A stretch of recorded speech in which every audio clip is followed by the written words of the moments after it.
anunciado nuestra primera expositora. Se trata de la doctora María Dolores Miño. Ella es abogada por la Universidad San Francisco de Quito. Tiene un LLM en International Legal Studies por el Washington College of Law de la American University. Tiene experiencia en litigio y práctica ante el Sistema Interamericano de Derechos Humanos, desempeñándose como abogada.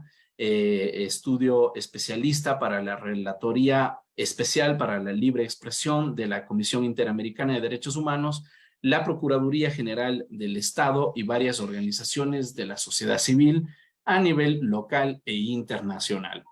El tema que abordará es el control difuso de constitucionalidad. Estimada doctora, muy buenas tardes. Bienvenida, le escuchamos.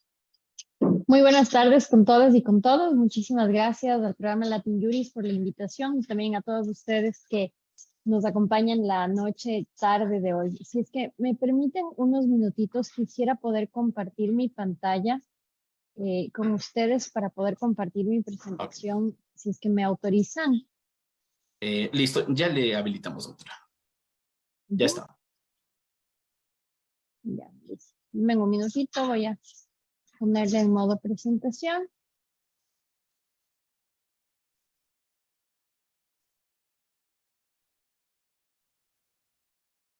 Ya, ¿se está viendo? ¿Se ve bien? Sí, lo vemos.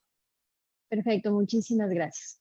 Entonces, efectivamente, la noche de hoy a mí se me ha invitado a que converse con ustedes sobre las cuestiones relativas al control difuso de la constitucionalidad, que a grandes rasgos se refiere a uno de los mecanismos que existen para determinar la compatibilidad de ciertos actos, especialmente legislativos, con la Constitución.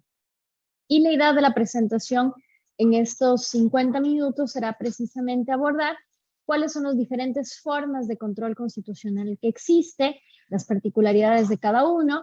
Hablaremos de cuál es el mecanismo de control constitucional que se utiliza en Ecuador y finalmente nos referiremos a un par de casos emblemáticos en la región y la relación del control difuso de constitucionalidad con el control convencional que exige desde el año 2006 la Corte Interamericana de Derechos Humanos por efecto de la sentencia del caso Almonacid Arellano contra Chile. Pues bien, en primer lugar, para refrescar, ¿qué es esto del control constitucional? El control de constitucionalidad o el control constitucional es un mecanismo a través del cual, y utilizando diferentes formas, a la interna de los estados y por vía constitucional, es decir, a través de normas constitucionales, se formula un juicio de compatibilidad entre una norma inferior a la Constitución y otra de rango superior, excluyendo en principio a aquella norma que fuera contraria a la norma superior. Y hay que tener en cuenta o hay que hacer énfasis en que este es un control de tipo judicial. ¿Por qué? Porque se ha hablado desde la doctrina de otro tipo de controles. Por ejemplo, podría haber un control social de la norma, una cierta de crítica social, si ustedes quieren, a una norma emitida por el legislativo que se considera contraria a los intereses de la sociedad. O también podría haber un control político de estas normas. Sin embargo, cuando hablamos de control constitucional nos referimos al control que se hace desde las Cortes. En ese sentido, una de las grandes cuestiones que se discute alrededor del control constitucional se refiere al hecho de que este control se hace por entes que son distintos a aquellos que elaboran las leyes, es decir, el control constitucional al que nosotros nos referimos generalmente se lo hace a través de órganos judiciales y es de alguna forma un mecanismo para controlar la calidad o el contenido del trabajo que hace el legislativo. En resumen, el control de la ley es el control jurisdiccional de la ley, ya sea realizado por jueces ordinarios, como en el caso del sistema norteamericano que ya vamos a ver, o por un órgano especializado para ello, como ocurre, por ejemplo, en varios países europeos o otros sistemas más parecidos al nuestro que un poco combinan un poquito de los dos. Ahora, ¿qué principios justifican la necesidad de un control constitucional? Posiblemente ustedes esto ya lo vieron el día de ayer, pero vale la pena recordar. Dos principios que son fundamentales en un Estado de derechos y justicia justifican la necesidad de que exista un control constitucional. El primero y más importante es este principio de la supremacía constitucional que nace, ya vamos a ver más adelante, de la jurisprudencia de la Corte Suprema de Justicia de los Estados Unidos, pero que de alguna manera ha ido permeando y ahora creo yo que es piedra angular de los sistemas constitucionales en todos los estados, no solo de esta región, sino también en Europa y en otros estados modernos, que ustedes conocen bien. Parte de la idea de que la Constitución es la norma suprema y que todas las normas inferiores que integran el ordenamiento jurídico deben guardarle armonía. En este sentido, el mecanismo de control constitucional apunta precisamente a que exista una armonía entre la Constitución y el resto de normas que integran el ordenamiento jurídico. Y luego también la necesidad de este control constitucional se ajusta a la idea que ha venido desarrollándose en estados modernos ya recientemente, desde finales de la década de los 80, donde se ha construido ese paradigma del Estado constitucional de derechos, y en nuestro caso de derechos y justicia, donde se supera el paradigma anterior en el sentido de que la actuación de los entes públicos debería ajustarse a la ley, lo que se conocía como el Estado de Derecho, lo que nosotros llamábamos el Estado de Derecho, y se pasa a un nuevo paradigma donde la actuación de todos los entes del poder público encuentran su límite ya no en la ley, sino en la Constitución. De tal suerte que el control de constitucionalidad se constituye también en una forma de poner límites y controlar la actuación del legislativo de tal forma de que este sea pues consistente con la Constitución. Entonces, como yo les venía diciendo, existen varias formas de realizar este control constitucional y estos mecanismos, ya vamos a ver, van entremezclándose o van combinándose y podemos clasificarlas de varias maneras. Las primeras clasificaciones relativas al control constitucional son aquellas que se hacen con respecto a qué es lo que se va a controlar, el contenido de lo que va a controlarse. Y en esta categoría tenemos tanto el control abstracto como el control concreto. Cuando hablamos de control abstracto, nos referimos al control que se hace sobre la norma en abstracto, como su nombre lo indica, y no sobre un caso en específico. Este control podría ser a su vez previo o posterior a la promulgación de la norma. En general, por ejemplo, en el caso ecuatoriano, este control abstracto tiene una figura específica para realizarse y es la figura de la acción de inconstitucionalidad o la acción pública de inconstitucionalidad.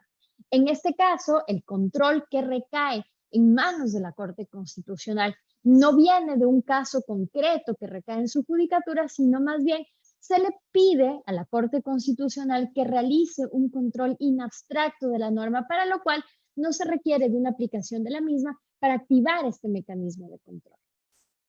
Asimismo, hay situaciones o casos donde este control no es posterior, sino anterior. Por ejemplo, pensemos en el caso de ciertos tratados internacionales, esto es un ejemplo de control previo, que previo a su ratificación requieren un control anterior por parte de la Corte Constitucional. En el caso ecuatoriano, el control abstracto en su sentido estricto está dado por este mecanismo que está en manos de la Corte Constitucional, que es la acción pública de inconstitucionalidad, que no necesariamente hay en todos los países. Por ejemplo, en el caso de Estados Unidos, la figura del control abstracto no existe y por lo tanto no existe esta figura de demandar la constitucionalidad de una norma sin que medie para ello un caso concreto. Luego, por el contenido de lo que va a controlarse, también tenemos el control concreto de constitucionalidad, que se da cuando existe un caso específico que se va a decidir ante un juez y es a través de este caso específico que se plantea la posible incompatibilidad constitucional de la norma dentro de este caso concreto y al juez que conoce la causa. Y los efectos de este control concreto de constitucionalidad variarán según el estado en el cual se esté haciendo este control concreto, a uno que tenga efecto interpartes, es decir, este control concreto donde se declara la inconstitucionalidad de la norma, tendrá efecto solamente para las partes que están dentro del proceso, o podría también tener un efecto erga omnes, es decir, extendido, no solamente para las partes que están en el proceso. Ya vamos a hablar un poquito del caso de Estados Unidos en este sentido. Ahora bien, aterrizando ya más en el tema que nos convoca, también se podría categorizar el control constitucional según los órganos encargados de hacer ese control. En primer lugar, tenemos lo que se conoce como un control concentrado. El control concentrado quiere decir que estas facultades de realizar este ejercicio de cotejamiento o de compatibilidad constitucional entre la norma y la Constitución recaen sobre un solo órgano, que puede o no puede ser parte del sistema de justicia ordinaria y que tiene a su cargo hacer esta determinación. Por ejemplo, usualmente el control concreto de constitucionalidad recae en tribunales constitucionales, que son órganos específicamente diseñados para realizar este control constitucional, o en otros casos no existe un tribunal constitucional independiente, digamos, sino salas específicas de Corte Suprema de Justicia. Sin embargo, lo que sí es cierto es que este control concentrado usualmente cae sobre algún tribunal de cierre, ya sea que se integre o sea parte de la justicia ordinaria o sea independiente de la justicia ordinaria. El control concentrado o el modelo de control concentrado es el sistema prevalente en Europa y fue originalmente propuesto para la Constitución Austriaca de 1920 y determina la conformación de un órgano por fuera del Poder Judicial clásico, este es el modelo que se adoptó en Europa, denominado Corte o Tribunal Constitucional, para que ejerza esas funciones de manera monopólica y con exclusión de otros entes del Poder Judicial, realizar este control de constitucionalidad de las leyes emitidas por el Parlamento, pronunciando sentencias con efectos erga omnes. Entonces, el modelo europeo, que tiene su origen en la Constitución austríaca, lo que proponía es que ese control constitucional concentrado tenía que hacerse por un órgano que estuviera por fuera de los órganos de justicia ordinaria para que pudiera hacer este control. Y la particularidad es que este control concentrado, que además usualmente era un control, digamos, un control no para casos concretos, sino un control in abstracto, pronunciaba sentencias con carácter erga omnes. Y luego ya un poco más del tema que nos convoca a nosotros la noche de hoy, con respecto al control difuso, que es el segundo mecanismo de control por quien lo hace, que se refiere al control, a un mecanismo de control constitucional mediante el cual todos los jueces de un Estado están facultados de realizar este cotejo constitucional de las normas con la Constitución en el marco de los casos concretos que resuelven, ordenando su inaplicabilidad. Y este es un tema sumamente importante, perdón, para tener en cuenta. ¿Cómo le puedo regresar? No. Va a regresar. Perdón, ya, ok. Eso es sumamente importante, como les decía, tener en cuenta por los efectos del control difuso. El control difuso, entonces, como estamos viendo en esta diapositiva, tiene dos particularidades. La primera es que permite que todos los jueces de un Estado, no solamente los jueces de altas cortes o de cortes de cierre, puedan realizar este control constitucional en primer lugar. En segundo lugar, ¿en dónde o en qué contexto se hace este control de constitucionalidad difuso? Siempre en el marco de casos concretos, es decir, no se trata de un control difuso para conocer acciones de inconstitucionalidad, que es un control abstracto, como ya dijimos, sino es un control difuso que además es un control difuso concreto o aplicable a casos concretos, es decir, en el marco de los casos que se someten a su jurisdicción. Y en tercer lugar, otra característica importante de este control difuso con respecto a sus efectos es que el juez ordinario, el juez que no pertenece a una corte de cierre por efecto del control difuso, puede ordenar la inaplicabilidad en el caso concreto de esas normas. Y, como dijimos, el control concentrado de constitucionalidad es el modelo privilegiado en Europa, mientras que el control difuso de constitucionalidad es el modelo privilegiado en el sistema anglosajón y más específicamente en el sistema de justicia de los Estados Unidos, bajo esta doctrina que se conoce como la doctrina de la revisión judicial o el Judicial Review. La doctrina del Judicial Review surge de la jurisprudencia de la Corte Suprema de Justicia de Estados Unidos, y para aquellos de ustedes que no estén familiarizados con el sistema es importante entender que muchas de las construcciones normativas, digamos, que rigen en los Estados Unidos no se hacen necesariamente a partir de las leyes que promulga el Parlamento Federal o los congresos estatales, sino especialmente de la interpretación que de esas normas hacen las Cortes Federales y específicamente la Corte Suprema de Justicia como máximo tribunal y como tribunal de cierre. Y ustedes, entiendo de lo que escuché al principio de la intervención, ya lo habían visto el día de ayer, El modelo de Judicial Review en Estados Unidos se consagra o empieza a cristalizarse, si ustedes quieren, a partir del famoso caso de Marbury contra Madison, decidido por la Corte Suprema de Justicia de los Estados Unidos. ¿De qué se trató el caso Marbury contra Madison? De forma súper breve para que ustedes entiendan.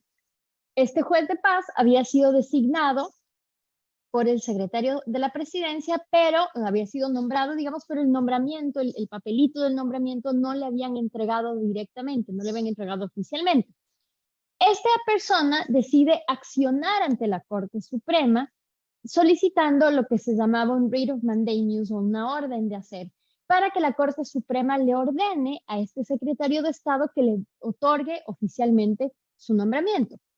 Marbury, que era la persona afectada, activa este writ of mandamus a partir de lo que decía el Judiciary Act, que era una suerte que sería como el equivalente a nuestro Código Orgánico de la Función Judicial. El Judiciary Act de ese tiempo en los Estados Unidos decía que la Corte Suprema de Justicia, para cuestiones relativas a writs of mandamus, a este tipo de acciones judiciales, tendría competencia originaria o competencia primaria para asuntos que tuvieran que ver con todos los funcionarios públicos, es decir, entraba pues Marbury en esta legitimación activa, si ustedes quieren.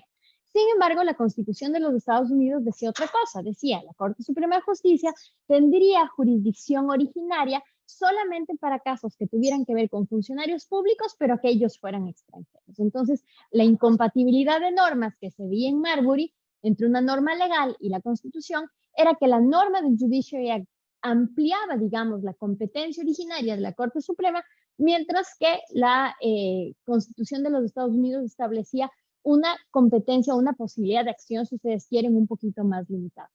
Una de las preguntas, no todas, porque se hace 3 preguntas la Corte Suprema de Justicia en el caso Marbury, es qué norma tiene que observarse.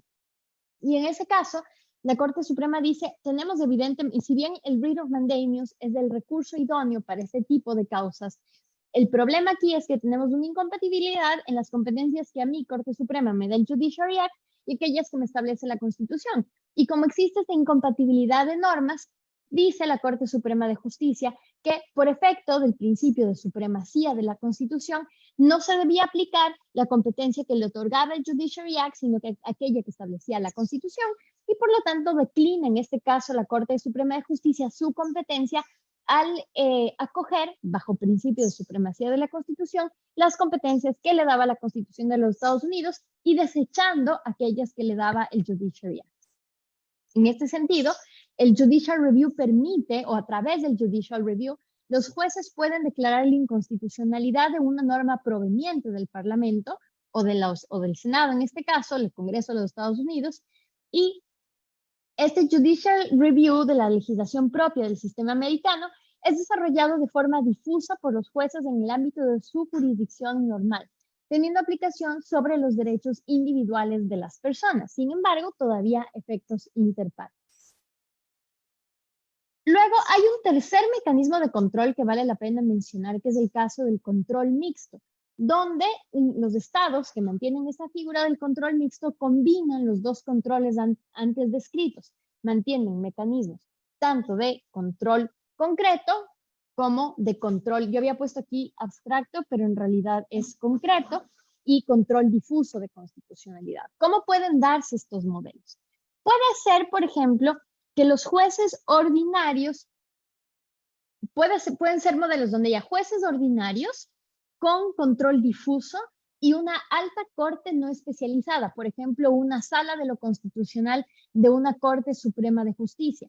Usualmente estas altas cortes o estas salas de altas cortes pueden conocer acciones de inconstitucionalidad haciendo este control concentrado y este control abstracto, mientras que los jueces ordinarios, por su parte, hacen un control difuso y concreto, es decir, van a decidir solamente a la luz de los casos que se les presente, realizando este control difuso por ser ellos jueces ordinarios, y usualmente en este modelo, los efectos de las sentencias de los jueces ordinarios ejerciendo este control difuso y además control de casos específicos, digamos así, control concreto, no implica o no da como resultado un efecto erga omnes de su sentencia, sino solamente efectos de interpartes.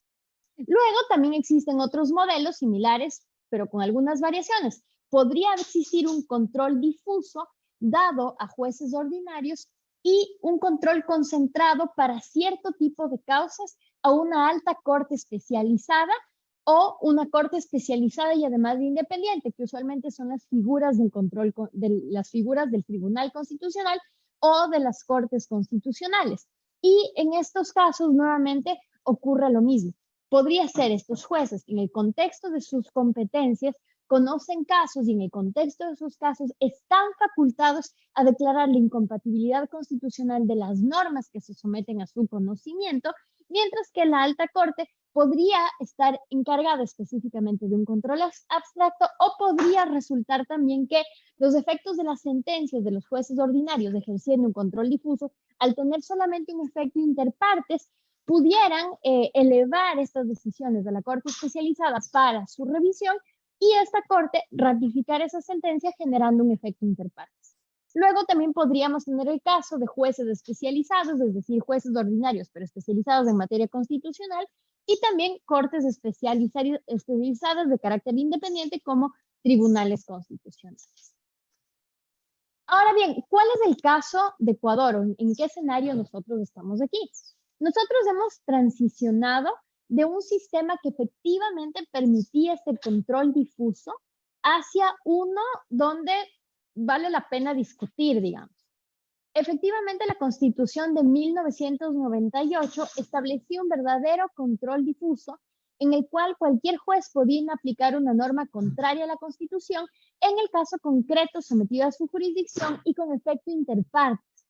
Luego lo que ocurría es que este expediente se enviaba al entonces Tribunal Constitucional, que de alguna manera daba una suerte de criterio de ratificación de esa inconstitucionalidad, y esa sí tenía efecto erga omnes. Yo les he puesto ahí interpartes, pero en realidad era erga omnes. Entonces, era una suerte. Entonces, aquí, digamos, en el modelo de 1998, en el caso de Ecuador, lo que había era una suerte de declaratoria de inconstitucionalidad compartida o por fase, si quieren ustedes.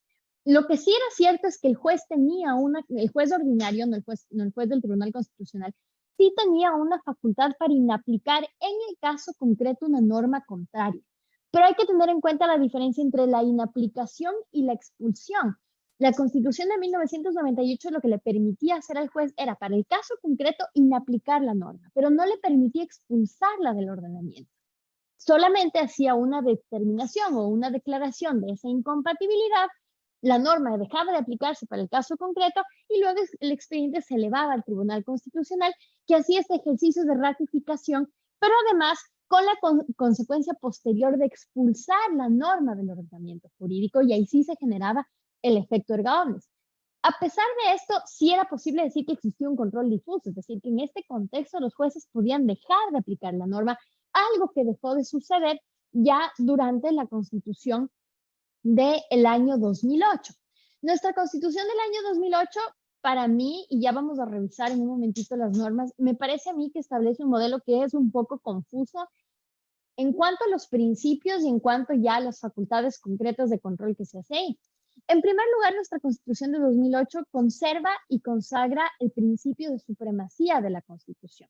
Y a partir del artículo 424 se establecen algunos principios que son orientadores, digamos, a ver cuál es el rol de los jueces y de otros entes públicos con respecto a hacer valer la Constitución como norma suprema. Entonces, el artículo 424 de la Constitución establece algo que ya es conocido por todos, en el sentido de que la Constitución es la norma suprema y debe prevalecer sobre cualquier otra del ordenamiento jurídico. Y aquí viene una de las cuestiones que a mí me empiezan a parecer contradictorias. Dice, las normas y los actos del poder público deberán mantener conformidad con las disposiciones constitucionales. En caso contrario, carecerán de eficacia jurídica. La Constitución y los tratados internacionales ratificados por el Estado que reconozcan derechos más favorables prevalecerán sobre cualquier otra norma. Entonces, en principio, tenemos esta determinación de que toda norma que fuera contraria a la Constitución o a tratados internacionales en materia de derechos humanos no podrá tener efecto dentro de nuestro ordenamiento interno. La pregunta que nos surge del 424, bueno, entonces, ¿quién es el encargado de hacer esta determinación de incompatibilidad en caso de que una norma jurídica efectivamente viole la Constitución? ¿Quién determina esta carencia de eficacia según el 424?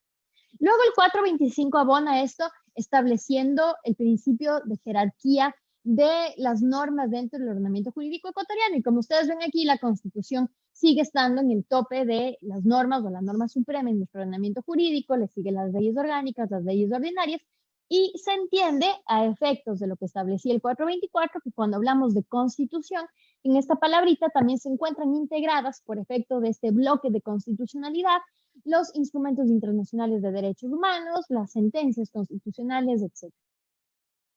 Y en este caso, lo que se dice es que, o se establece este principio de supremacía constitucional que ya habíamos venido viendo anteriormente. En caso de conflicto entre las normas de distinta jerarquía, dice el 425, la Corte Constitucional, las juezas y jueces, autoridades administrativas, servidores y servidores públicos lo resolverán mediante la aplicación de la norma jerárquica superior. Nuevamente, viene a ser confuso y ya les voy a explicar por qué. Si uno lee el 425, si uno lee solamente el 424 y el 425, si uno lee solo estas dos normas, yo pensaría de estas dos normas que en Ecuador hay un control difuso de constitucionalidad.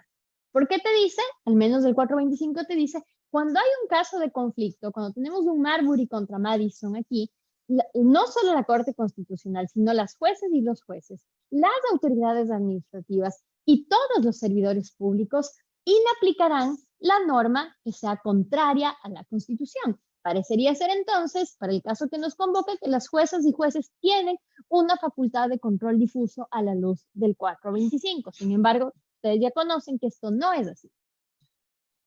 Finalmente, la situación parecería que se aclara, pero para mí podría ser objeto de debate con la norma más adelante del 428, que dice, cuando una jueza o un juez de oficio o a petición de parte considere que una norma jurídica es contraria a la Constitución o los instrumentos internacionales de derechos humanos que establezcan derechos más favorables a los reconocidos en la Constitución, suspenderá la tramitación de la causa y remitirá en consulta el expediente a la Corte Constitucional dentro de un plazo no mayor a 45 días.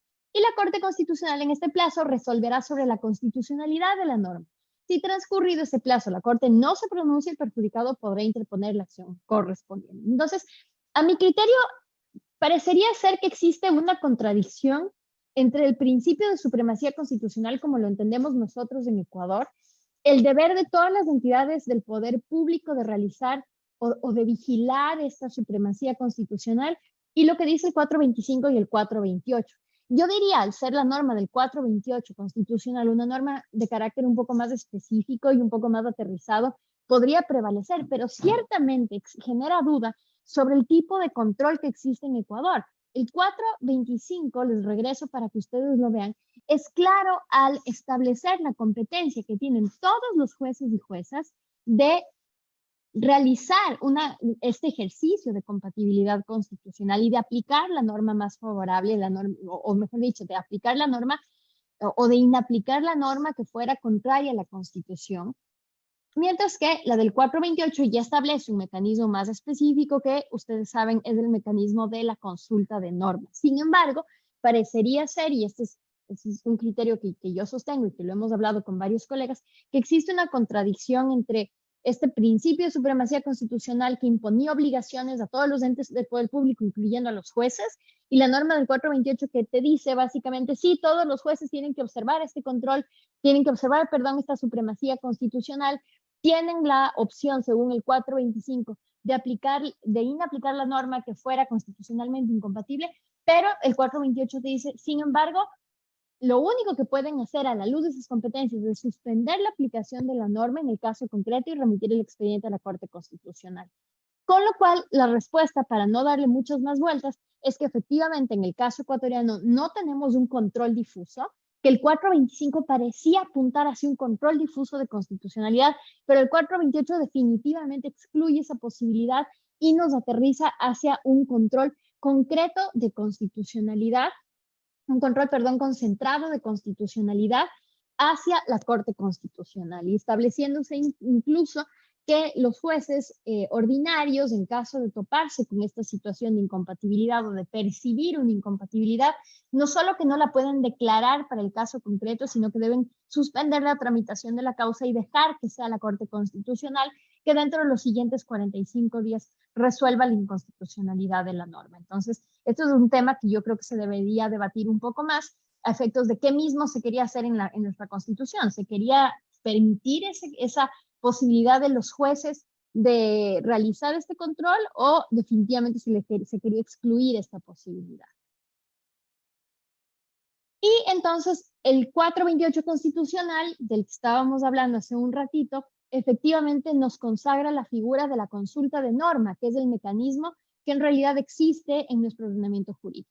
La consulta de norma es una forma de control concreto de constitucionalidad en el modelo ecuatoriano y que se constituye como una garantía constitucional que establece la obligación de los jueces y jueces ordinarios de elevar a consulta a la Corte Constitucional en casos cuando perciban una incompatibilidad entre normas de inferior jerarquía a la Constitución y la norma suprema, en el marco de los procesos que estén sustanciando. Así, se puede identificar que esta figura de la consulta de norma apunta a dos cuestiones específicas o tiene dos objetivos específicos. En primer lugar, pretende garantizar evidentemente la supremacía de la Constitución mediante un mecanismo de interpretación conforme, pero además declarar la invalidez de normas que sean de inferior jerarquía a la Constitución cuando éstas contradigan el texto constitucional. Como un segundo objetivo, además, la figura de la consulta de norma apunta a tutelar los derechos de las partes en el contexto de un proceso judicial en curso, evitando que en su caso se apliquen normas que además de ser inconstitucionales podrían ser lesivas a sus derechos. Y en varias sentencias de consulta de norma, ya la Corte Constitucional ha establecido este párrafo que si ustedes revisan las sentencias de consulta de norma de la Corte Constitucional, ustedes se van a dar cuenta que este párrafo que yo les he puesto acá se repite en muchas de ellas, porque aparentemente a la luz del 425 hay jueces ordinarios que han tratado en realidad de hacer un control difuso de constitucionalidad en los casos sometidos a su jurisdicción. Y cuando el caso es elevado a consulta de norma, la Corte Constitucional un poco enfáticamente repite que el único control que existe en Ecuador es el control concentrado de constitucionalidad en cabeza de la Corte Constitucional, que es la única que puede, vía consulta de norma, declarar esa inconstitucionalidad o tal vez también, pues, en el caso de la acción pública de inconstitucionalidad. Y ha dicho la Corte Constitucional, si bien las juezas y jueces tienen la obligación de advertir la existencia de disposiciones normativas contrarias a la Constitución, siempre deben consultar a la Corte Constitucional para que sea esta la que se pronuncie respecto a su constitucionalidad. Bajo ningún concepto, ha dicho la Corte Constitucional, ante la certeza de inconstitucionalidad de una disposición normativa, un juez podría inaplicarla directamente en el caso concreto, mucho menos hacer algo tan extremo como expulsarla del ordenamiento jurídico. Entonces, tenemos una suerte un primer acercamiento, una suerte de control difuso preventivo. Si ustedes quieren, me voy a inventar este término porque en realidad no puede hacer control difuso el juez ordinario en Ecuador. Lo que puede hacer es una suerte de advertencia y lo que hace es una primera aproximación, una suerte de intuición de que la norma es contraria a la Constitución y de ahí hace este ejercicio de elevarlo a la Corte Constitucional. Pero en ningún concepto, de ninguna manera, podría un juez ordinario hacer este ejercicio de inaplicar una norma, por más de que su inconstitucionalidad sea evidente, sino que siempre tiene que hacer esto de elevarlo vía consulta de norma. Ahora, podríamos detenernos un momentito aquí para conversar un poco sobre esto a la luz de el principio de aplicabilidad directa de las normas que tienen que ver con derechos humanos, tanto para funcionarios judiciales como para otros funcionarios. A mi criterio resulta poco económico, si ustedes quieren, que existiendo normas flagrantemente inconstitucionales, un juez ordinario, por ejemplo, en el contexto de una acción de protección, tenga que suspender el trámite de la causa, enviarlo vía consulta de norma y esperar que la Corte Constitucional se pronuncie sobre algo que todos ya sabíamos, que la norma era inconstitucional. parecería ser, y yo insisto con esto, que el espíritu del 425 era permitir un control de constitucionalidad difuso en favor de todos los jueces, que luego, por efectos del 428, se neutraliza y desaparece. Pero de cara a una eventual reforma en materia de derecho procesal constitucional, podríamos pensar, por ejemplo, algo que ocurrió en México y que ya vamos a hablar en un ratito, la posibilidad, por ejemplo, de que solamente en materia de derechos humanos los jueces ordinarios pudieran tener una suerte de control difuso de constitucionalidad. Podríamos también plantear, por ejemplo, la posibilidad de un control difuso de constitucionalidad, no en todas las materias, sino exclusivamente cuando los jueces ordinarios actúen en calidad de jueces de garantías, precisamente para que las acciones sean efectivas, rápidas y puedan tutelar de manera directa los derechos constitucional y convencionalmente protegidos que se ponen a su conocimiento. Esto podría ser otra de las opciones. Y ya les voy a explicar por qué, desde una perspectiva, además del derecho internacional de los derechos humanos, esto resulta sumamente complicado. Ahora bien, estamos claros de que el control difuso de constitucionalidad no es el modelo vigente en Ecuador, a pesar de que el 425 parecía que quería irse por allá, el 428 lo neutraliza, le dice usted no puede hacer un control difuso, se crea la figura de la consulta de norma, la Corte Constitucional categóricamente dice el juez ordinario lo único que puede hacer es una suerte de advertencia de inconstitucionalidad, y esa declaratoria la hace la Corte Constitucional a través de la consulta de norma, y ni siquiera el juez ordinario podría inaplicar la norma que ya sospecha o que a veces tiene la certeza de inconstitucionalidad. Esto, que ya es suficientemente complejo, adquiere un matiz grave adicional cuando ponemos en la mesa la figura del control convencional, que no es una figura que surge del derecho constitucional de ninguna manera, sino más bien del derecho internacional de los derechos humanos. ¿Qué es esto del control convencional?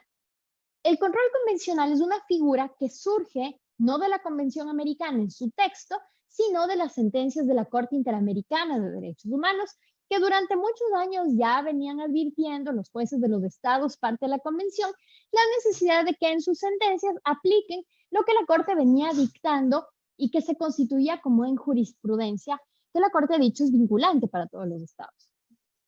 La primera aproximación a este control convencional surge en el caso Mirna Machan contra Guatemala, donde el juez García Ramírez emite un voto razonado y dice es necesario que los jueces de los estados parte a la convención apliquen en sus decisiones los estándares de la Convención Americana. Más adelante, esto que fue en primer lugar un voto razonado, se cristaliza en la sentencia famosa que ustedes deben haber escuchado del caso Almonacid Arellano contra Chile del año 2006. En esta sentencia ya categóricamente la Corte Interamericana consagra, cuaja, si ustedes quieren, este concepto del control convencional. Un poquito de historia atrás del Almonacid Arellano es que algunos años antes la Corte Interamericana había emitido dos sentencias contra Perú, que era la sentencia del caso Barrios Altos y las sentencias del caso La Cantura. En estas dos sentencias se condenaba a Perú por haber adoptado normas que de alguna manera impedían el juzgamiento de crímenes de lesa humanidad en el caso peruano. Y en esos dos casos, en La Cantuta y en Barrios Altos, ya la Corte Interamericana había dicho cualquier norma interna que impida el procesamiento, investigación y sanción de crímenes de lesa humanidad son automáticamente anticonvencionales y ningún juez podría aplicarla. Tendría que hacer el juez nacional una aplicación preferente de la Convención Americana, incluso si eso implicaría inaplicar la norma interna que establece esta suerte de blindaje de investigación de los crímenes de lesa humanidad. En 2006 sube la sentencia del Almonacid Arellano, en el caso chileno, donde también se había conservado en el ordenamiento jurídico chileno esta figura de las leyes de punto final, o estas leyes que en general se llaman punto final en la región, pero que tienen como objetivo que los crímenes cometidos durante las dictaduras, especialmente aquellas del Cono Sur, no pudieran ser revisados vía judicial. En el caso del Almonacid Arellano, a pesar de que Chile ya había transicionado a la democracia, a pesar de que ya había ratificado la Convención Americana, conservaba estas normas, por lo tanto, la desaparición forzada del señor Almonacid durante los primeros días de la dictadura de Pinochet no podía ser investigada y sancionada. Y Chile presenta esta defensa ante la Corte Interamericana y dice, vea, yo sí quisiera investigar la muerte del señor Mondesi, pero no puedo hacer nada porque tengo esta ley.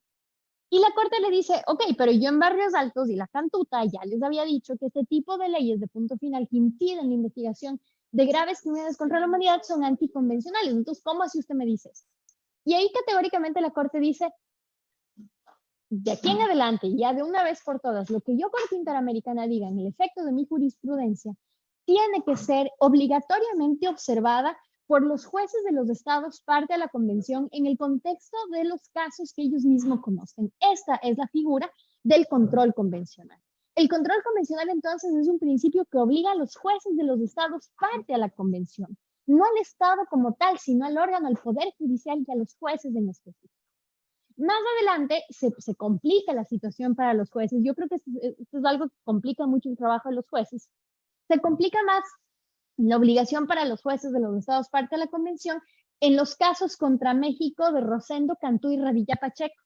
En estos dos casos, no solo que la Corte Interamericana sostiene la figura del control convencional, que debe hacer todo juez de todo estado parte de la convención, sino que además le dice, y el juez lo tiene que hacer ex oficio, además.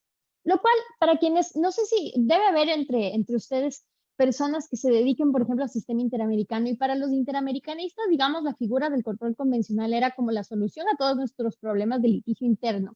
Porque nosotros cuando tenemos algún caso pendiente en judicatura interna, básicamente sacamos así como, es un comodín el control convencional. El juez nos dice algo y nosotros le votamos de este Pokémon del control convencional y le decimos al juez, usted tiene que observar porque tiene esta obligación derivada del Monacid Arellano. Pero lo que la Corte Interamericana no vio y no tomó en cuenta el momento que creó la figura del control convencional es precisamente las distintas formas de control constitucional que existen en los países parte a la convención. La figura del control convencional podría ser perfectamente aplicable en su máxima expresión, digamos, de forma perfecta, en un estado donde existiera control difuso de constitucionalidad. Sin embargo, todos los otros estados que tienen controles concentrados de constitucionalidad, ya sea en sus cortes supremas, en salas de constitucionalidad o en otros tribunales de cierre como cortes constitucionales, en realidad no pueden cumplir de manera categórica el dictamen o el dictado de el control convencional. ¿Por qué? Porque en realidad los jueces de varios países, incluyendo el Ecuador, no tienen una facultad de declarar la inaplicabilidad de normas que sean inconstitucionales o anticonvencionales por la figura del control concentrado. Lo que la Corte Interamericana entonces parecería que estar pidiendo es que dos cosas.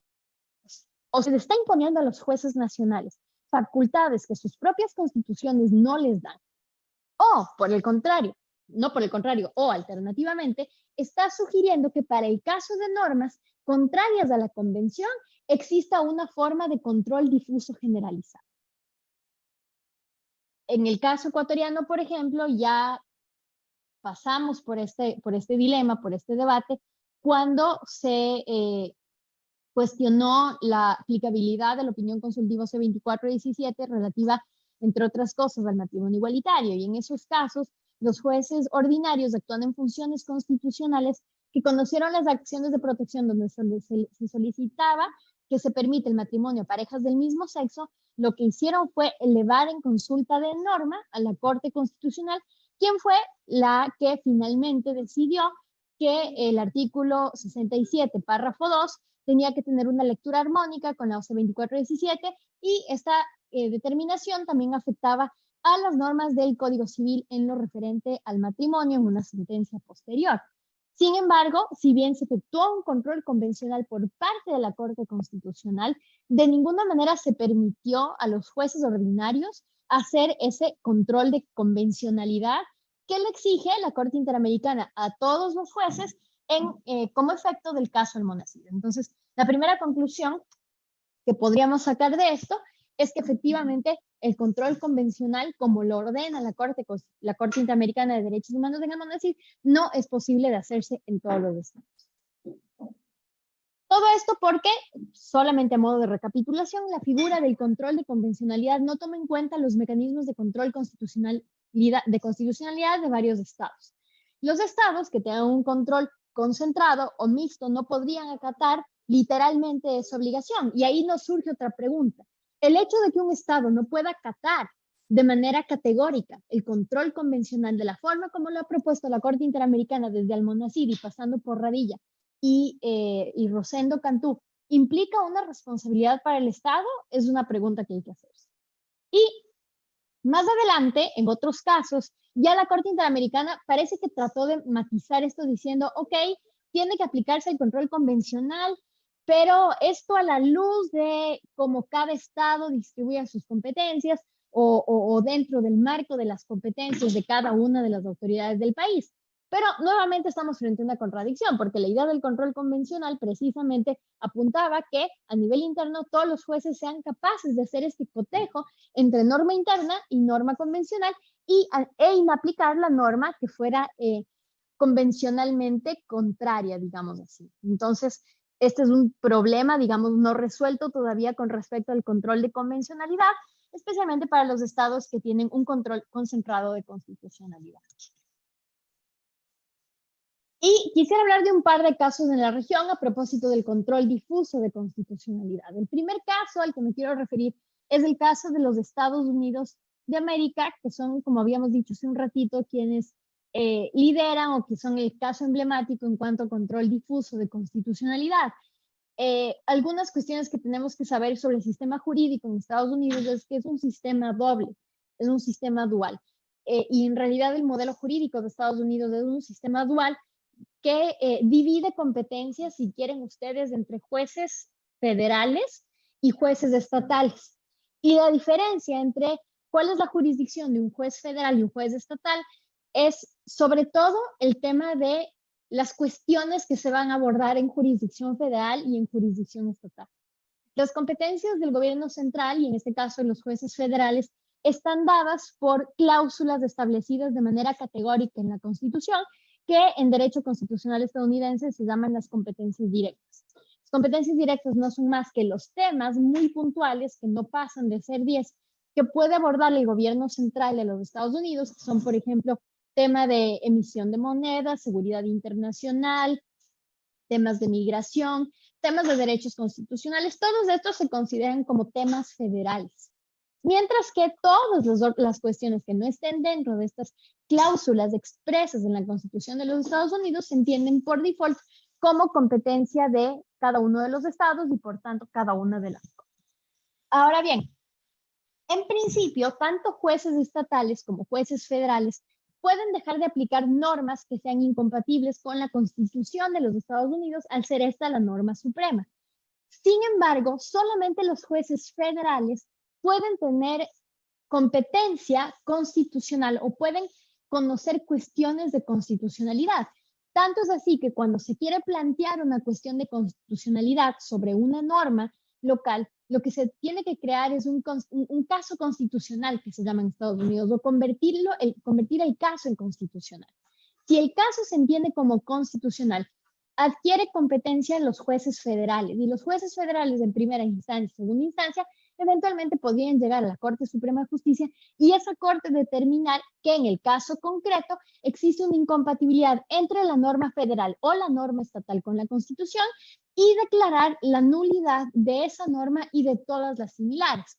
Así, por ejemplo, lo ha hecho la Corte Suprema en los casos que tienen que ver con la eliminación del delito de sodomía, que empiezan con casos federales de carácter penal, un caso penal del delito de sodomía en estados como Oklahoma o como Texas, en el último caso del 2003, el caso adquiere naturaleza federal o se argumenta de modo federal cuando se realiza un análisis de posible incompatibilidad constitucional, lo conocen los jueces federales y luego ya en última instancia es resuelto por la Corte Suprema de Justicia, que actúa o tiene o hace las veces también de un tribunal constitucional. Ahora bien, el efecto de estas sentencias de la Corte Suprema de Justicia es la posibilidad de ordenar la eliminación de todas las normas de similar naturaleza que también fueran incompatibles. Entonces, por ejemplo, en el caso de Lawrence contra Texas, la Corte Suprema de Justicia de los Estados Unidos conoció un caso donde un hombre fue condenado por el delito de sodomía que estaba establecido en un estatuto de Texas, donde básicamente la homosexualidad se criminaliza. La Corte conoce este caso, que es un caso concreto, es un control concreto de constitucionalidad, y determina que esa norma era incompatible con la Constitución, especialmente con la enmienda 14. Y a la luz de esa incompatibilidad, la Corte dice, tiene que anularse la norma de Texas, pero además tiene que anularse todas las normas de similar naturaleza en otros estados y ordena a los otros estados que no eran parte de esta controversia a que den de baja esas normas. Lo mismo pasó, por ejemplo, en el caso del matrimonio igualitario, y así han venido ocurriendo con normas que tienen que ver con la desigualdad de las mujeres, tanto a nivel federal como a nivel estatal. Entonces, este es el caso de los Estados Unidos. Y otro caso emblemático, derivado precisamente de la figura del control convencional, es el caso mexicano, la reforma del 2011 y los casos de Rosendo Cantú y Radilla Pacheco que se ventilaron ante la Corte Interamericana. Entonces, el control, ustedes saben, el control difuso de constitucionalidad supone que el juez ordinario no puede, mejor dicho, inaplicar una norma que considere contraria a la Constitución. ¿Qué es lo que pasó en el año 2011 en México? Previo a esto, habían habido dos casos que se resuelven en la Corte Interamericana, el caso Rosendo Cantú y Radilla Pacheco.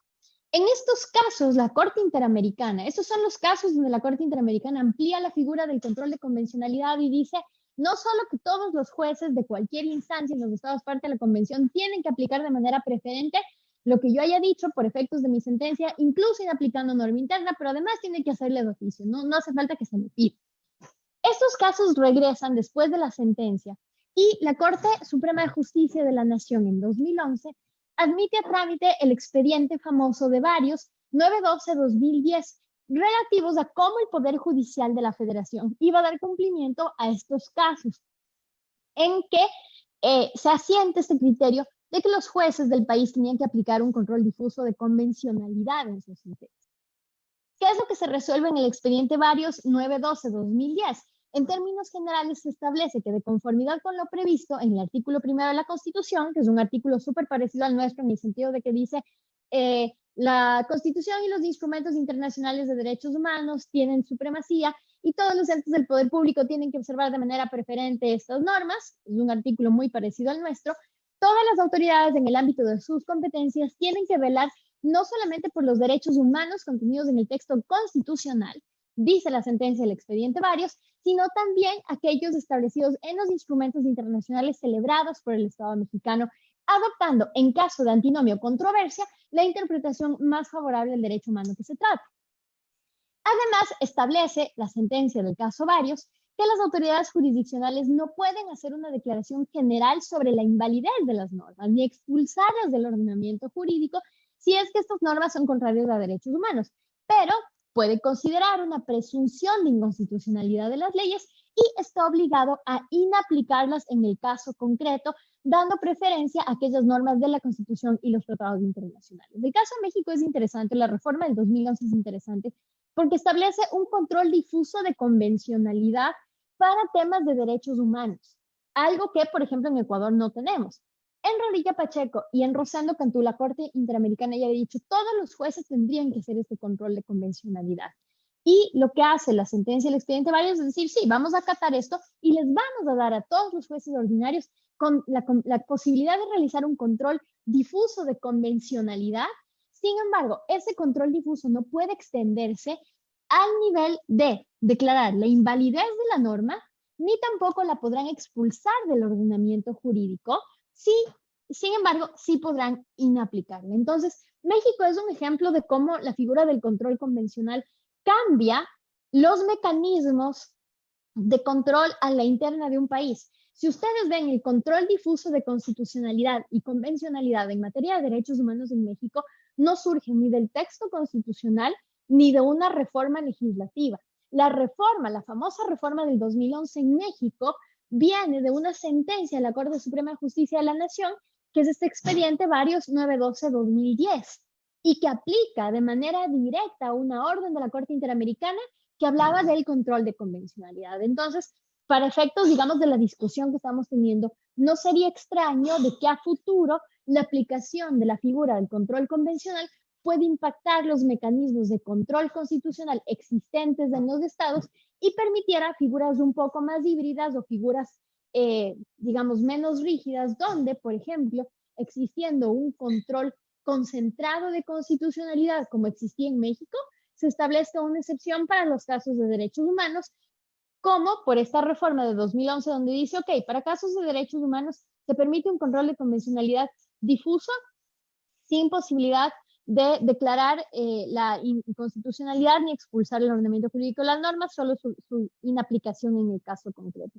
Y en el caso ecuatoriano, yo diría, esto podría también llegar a ser cierto si queremos realizar un ejercicio muy literal de lo que es el control convencional. El control convencional en su sentido estricto nos exigiría a nosotros como Ecuador que todos nuestros jueces ordinarios en cualquier materia, además, no solo en materia constitucional, aplique de manera preferente las normas convencionales, incluso de preferencia frente a la propia Constitución.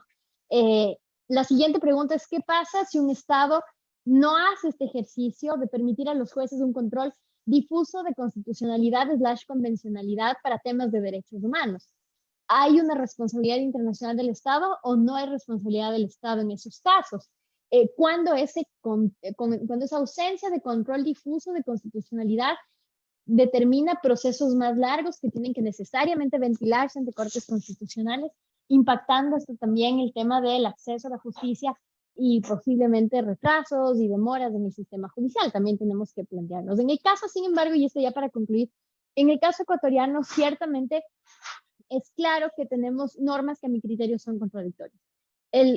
La primera norma que establece que todos los órganos del poder público tienen que aplicar la Constitución de manera preferente sobre normas legales que estuvieran en contradicción, y la del 428, esto es la del 425 y la del 428 que dice, pero solo la Corte Constitucional puede realizar este control concentrado de constitucionalidad. Y todo esto también a su vez resulta chocante con la orden dada desde 2006 por la Corte Interamericana de Derechos Humanos en cuanto al deber de todos los jueces que forman parte de un Estado parte de la Convención Americana de realizar un control convencional independientemente de la jerarquía que estos jueces tengan. El control de oficio, además, que tienen que hacer los jueces, incluso los jueces ordinarios, todavía más choca con estos sistemas, y esto llama a que exista un mayor diálogo entre la Corte Interamericana y las cortes locales de cara a buscar mecanismos efectivos para cumplir con el dictamen de la sentencia Almonacid sin comprometer, digamos, los modelos de control constitucional que hubiera adoptado cada país.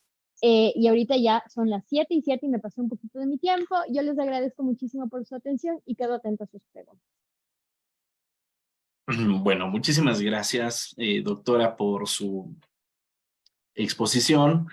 De hecho, estamos justo con el tiempo, empezamos nosotros también un poquito tarde, así que vamos a destinar unos 3 minutos para las preguntas. Tenemos levantada la mano de Manuel Serrano Saico. Lo escuchamos, estimado Manuel, por favor, para que encienda su micrófono y su cámara. Muy buenas noches con todos, doctora, excelente exposición. Solamente quería corroborar lo que usted indicaba sobre cuál es el tipo de control aquí en Ecuador, ¿no? Y estoy totalmente de acuerdo y por supuesto que creo que la última aclaración y la comparación que hizo con México saca un poco o nos aterriza un poco y quita esa duda de cuál es, porque como usted lo indicaba, en el 425 habla de la aplicación y es para casos concretos y vendría a ser una especie de control difuso, pero de todas las autoridades, tanto de la Constitución como de las normas que están en los instrumentos internacionales de derechos humanos. Y en el 428 ya especifica que el control lo ejerce la Corte Constitucional aquí en el Ecuador para poder expulsar del ordenamiento las normas jurídicas que están contrarias a la Constitución, y eso lo hace solamente la Corte Constitucional. Solamente ratificar eso y agradecerle por su excelente exposición. Muchísimas gracias, Manuel. Solo un comentario adicional, una crítica adicional al sistema que nosotros tenemos, porque yo podría aceptar, por ejemplo, de buena gana, que el juez ordinario pueda inaplicar la norma para el caso concreto, pero la declaratoria formal de inconstitucionalidad y la posterior expulsión de la norma sí corresponderle a la Corte Constitucional. que es el caso de la reforma de 2011 mexicana. Lo que a mí me parece contrario al propio espíritu de la Constitución es que el 425 diga todas las autoridades públicas en realidad deberían hacer este cotejo de aplicación preferente de la Constitución. Pero luego dice, ok, pero solo puede hacerlo la Corte Constitucional. Entonces, evidentemente hay una antinomia entre el 425 y el 428. Ahora, si es que esa antinomia, a mi criterio, tiene un impacto en la posibilidad de ejercer derechos humanos, siempre debería aplicarse en cualquier caso y para cualquier tipo de juez la norma que fuera más preferente, es decir, la norma más favorable a derechos humanos. Lo que sí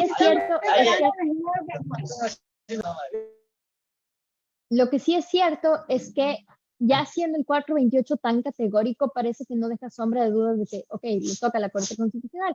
Y ciertamente los jueces ordinarios, especialmente en el marco de acciones de protección, tienen terror de ejercer el 425, digamos. Que nosotros los litigantes siempre les ponemos un poco contra las cuerdas y les hablamos tanto del 425 como el caso del Monacid del control convencional.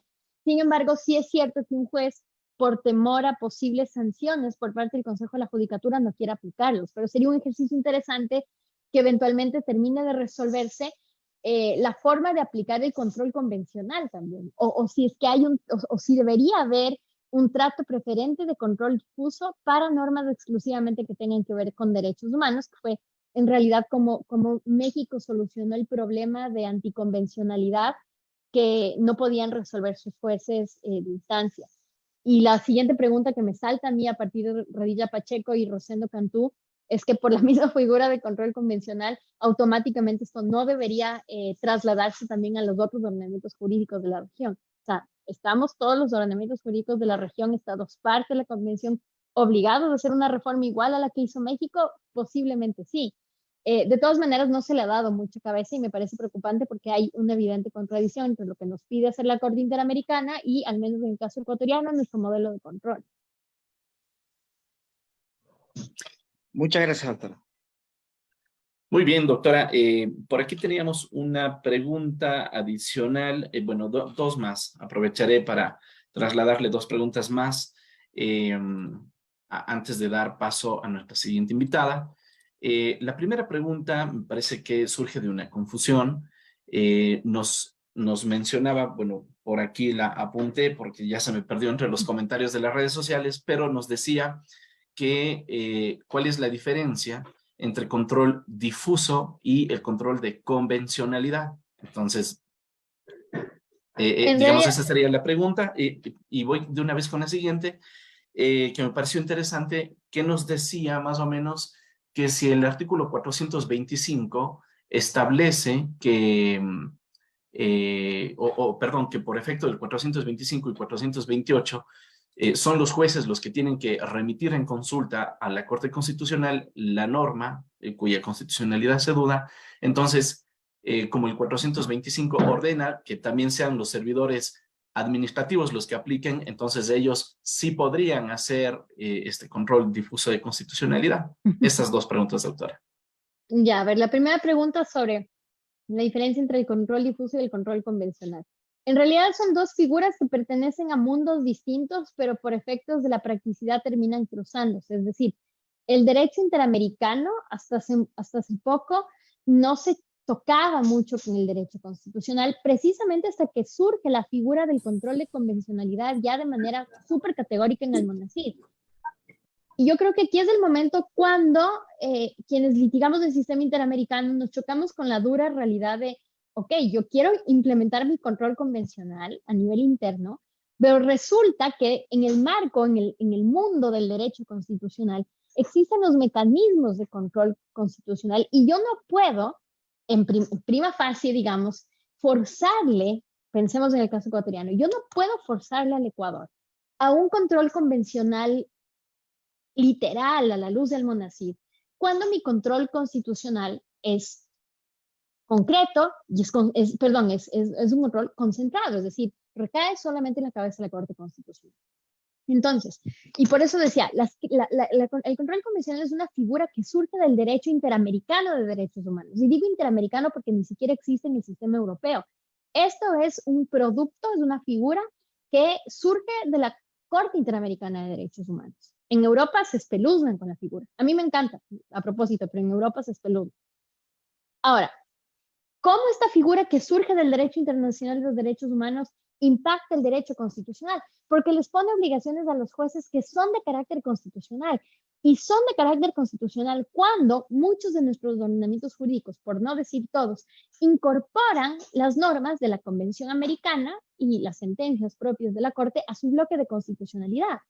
Entonces, en realidad, cuando la Corte Interamericana les dice a los jueces en Almonacid, ustedes tienen que hacer un control de convencionalidad en el marco de sus competencias. Lo que en realidad en la práctica les está diciendo es ustedes, jueces de los estados, tienen que hacer un control constitucional, incluso un control constitucional difuso, incluso si sus constituciones no lo permiten. Y aquí tenemos un problema gravísimo, porque el juez no puede atribuirse competencias que no están en su constitución. Pero por otro lado, el juez podría decir, ya, pero yo no puedo incumplir lo que me está diciendo la Corte Interamericana. Entonces son dos figuras distintas. A lo que yo iba, y el ejemplo mexicano lo ilustra bastante bien, es que la eventual aplicación literal del control de convencionalidad debería siempre abrir camino a un modelo de control de constitucionalidad difusa, al menos para el tema de derechos humanos. Es decir, no hay manera, creo yo, de aplicar el control convencional que exige la Corte en Almonacid de manera íntegra si los estados no permiten un control de constitucionalidad difuso para todos sus jueces. Es imposible. Lo otro que podría haber es unas formas de control de convencionalidad concentrado, digamos, que es lo que nosotros tenemos y que es de hecho lo que pasó en la sentencia C-18-CM. Los jueces que conocieron las acciones de protección elevaron a la Corte Constitucional, no hicieron el control convencional. Los jueces que conocieron los casos de matrimonio igualitario no hicieron el control convencional. Elevaron a consulta de norma y quien hizo el control convencional en última instancia fue la Corte Constitucional. Entonces tenemos un problema de competencias y esto se solucionaría con un diálogo de cortes, de Corte Interamericana y altas cortes o judicatura, en su caso, donde se tendría que explicar, o la Corte Interamericana, que no lo ha hecho, debería decir, bueno, ¿cómo aplicamos la figura del control de convencionalidad en los estados que tienen un control concentrado de constitucionalidad? O todos hacemos México, o todos hacemos una reforma como México, o se modula lo que se dijo en Almonacid de cara a que encaje a los diferentes modelos de control constitucional que hay. O sea, no se me ocurre otro. Para mí sería ideal que se hiciera un México, que se admitiera un control difuso de constitucionalidad para temas de derechos humanos y sería lo ideal, pero en realidad sería también muy complejo y requeriría de muchas reformas. Esa era una pregunta. La segunda pregunta me parece súper interesante porque mientras yo preparaba la exposición también venía pensando, porque claro, el 428 lo que dice es que si el juez encuentra una antinomia, una incompatibilidad entre una ley o una norma de inferior jerarquía y la Constitución, el juez tiene que hacer la consulta de norma.